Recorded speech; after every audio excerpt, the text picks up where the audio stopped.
City Parvez Ahmad है sir. हम SDRF Ganderbal QRT Manasbal से है सर। सबसे पहले पहले हमें इंफॉर्मेशन मिलती है अपने हेड ऑफ डिपार्टमेंट से कि मतलब हवाएं आने वाली हैं, तो हम रेडी रहते हैं उस टाइम। और उसके बावजूद भी हम पूरा दिन यहीं पे खड़े रहते हैं। जैसे हवाएं दिखती हैं तो हम पेट्रोलिंग के लिए निकलते हैं। जो भी शिकारा बाहर होता है उनको हम गुजारिश करके साइडों में लाते हैं, और जो भी फिर पीछे दूर रहती है उसके लिए हम तैयार रहते हैं।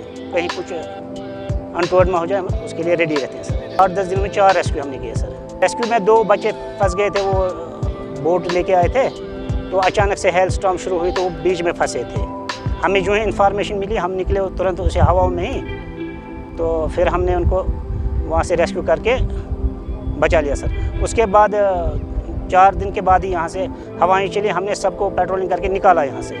लेकिन अचानक से 2 औरतें पता नहीं कहाँ से आए, उनके अपने प्राइवेट बोट्स थे, तो दोनों की दोनों कैप्साइज हो गई। क्योंकि हमने डूबते ही बचा लिया, लेकिन दूसरी डूब गई थी जब हम उसके पास पहुँचे। लेकिन शुक्र है अल्लाह का कि हमने उसको भी बचा लिया। हाँ सर, पहले ही बताते हैं मतलब हवाएं आने वाली हैं तो आप एहतियात करें, क्योंकि जब हवा आती है तो वो किसी को पूछ के नहीं आती है, फिर बड़ा मुश्किल होता है हमारा रेस्क्यू करना। इसलिए हम पहले इनको बता देते हैं कि भाई हवा आने वाली है, आप बोट या शिकारा ना निकालें।